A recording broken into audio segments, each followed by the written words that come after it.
Hello everyone and welcome to Ecom Monthly Intro to American Culture. I'm Heather. And I'm Marcellus. Marcellus, it is hot outside. It is August and all the kids are out of school. That's right. And I'm sure they're happy to be out of school. Yeah, enjoying their summer vacation. That's right. Alright, so let's talk a bit about summer vacation and what do we do? What do students do? Well, like everything else, it depends on the person, but I think some of the most popular things to do during summer vacation are go on a holiday. Yeah, take a trip. That's right. Or go to camp, summer camp. Or get a summer job. Yeah. It's very popular to do in the States. Now, typically summer vacation lasts about 3 months, doesn't it? Oh. 2 months? Maybe 8 or 10 weeks? 8 or 10 Maybe weeks. 10 weeks about? I don't know. Well, 10 weeks, about sure. 2.5 months. Yeah. But the regional differences, I think in the Northeast, typically from June to September. And in the Southeast was earlier, May to August. That's right. And also differences between private school and public school. Yeah. In high school, I remember being upset because public school kids got vacation until September, but we had to go back to school in August. Ah, your private school. Yeah. Yeah, so there are some differences with the time, and that helps a little bit. So if you take a vacation at the time when other schools are back in school, you can save some money or have less crowded. That's right. Yeah. And one of the things I remember most about summer vacation is summer romance. Oh, a summer fling. That's right. Oh my God. Stories I could tell, Oh, but no. won't. So Save anyway, those for later. That's right. Anyway, are you ready? Let's begin. Welcome back. This month our topic is body language and communication. And to talk about those, we have 3 keywords as usual. The first keyword is kiss. Ooh. The second one is hug. And the third one on my list here is, what's the third keyword? Personal space. That's right, personal space. Okay, let's talk about the first one, kiss. In America, kissing is not such a common way to greet people unless you are boyfriend and girlfriend, or unless you're a parent or a husband and wife.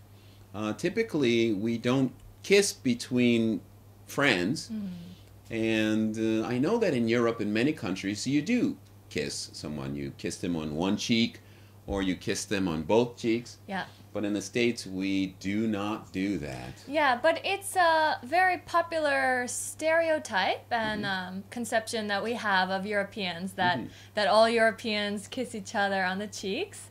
And I think most Americans like the idea.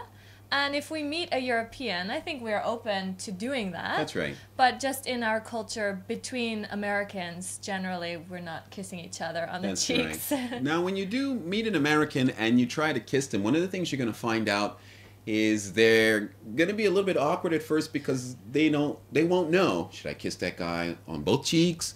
Should I kiss him only on one cheek? Should I just receive the kiss? Should I give it back? So be patient with Americans, and it'll be nice to explain, I'm going to kiss you now. It might help them get ready for the kiss.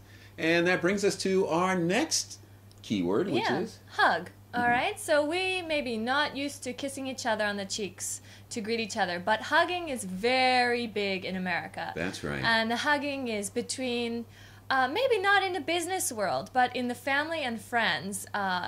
In my group, I know we hug every time we meet each other and every time we say goodbye. That's right? And it's just a lot of hugging. And I know that I saw on the news recently there was a school that kind of outlawed hugging. So it can be a bit of a controversial thing. I think the principal thought that the children were getting a little too close and personal when they're hugging. Now Heather's right, though. That is a controversial thing. I think typically, though, as Heather just described, Americans usually do hug each other to say hello and to say goodbye. Yeah. And you'd be surprised, even men hug each other. I mean, it's more of a manly hug where you give a nice boom, boom, boom on the back. But still, even between men and between friends, not necessarily boyfriend and girlfriend, but just regular friends, people often hug. What you don't want to do, though, is we usually don't hug people who we meet for the first time, I think. Not usually. Sometimes, but not usually. But not usually. And there are fun variations, I think, especially with the men. Maybe giving like a high five, a shake, and a half hug. That's right. That's right. A handshake really hug. Fun. Yeah. All right. How about our third? The handshake hug brings us to our third keyword. That's right. And the third keyword is personal space. Personal space is very important to Americans.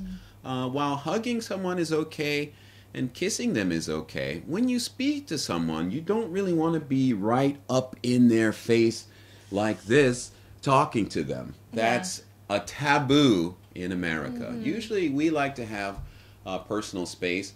Also, while hugging and kissing is okay, it's not really okay to be touching someone while you are talking to them. If you do that, you could send the wrong signal. You could possibly make someone believe that you're romantically interested in them, and that person may not be romantically interested in you, and that may cause all kinds of problems with your relationship.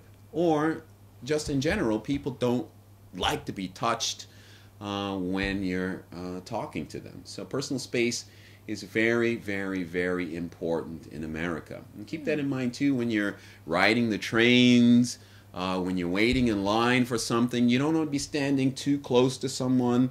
Sometimes the trains are crowded, so you can't avoid personal space issues. But in general, try and leave enough space between you and the person, but not so much space that you seem distant or that you're alienating that person.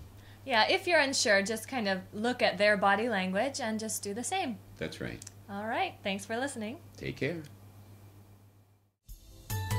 All right, that's all we have time for today. We'd like to thank everyone for listening and hope that you're having a great summer vacation and keep studying while you're on that beach or on the plane going to a new country. I guess that's all. We'll see you next time. That's right. Bye-bye.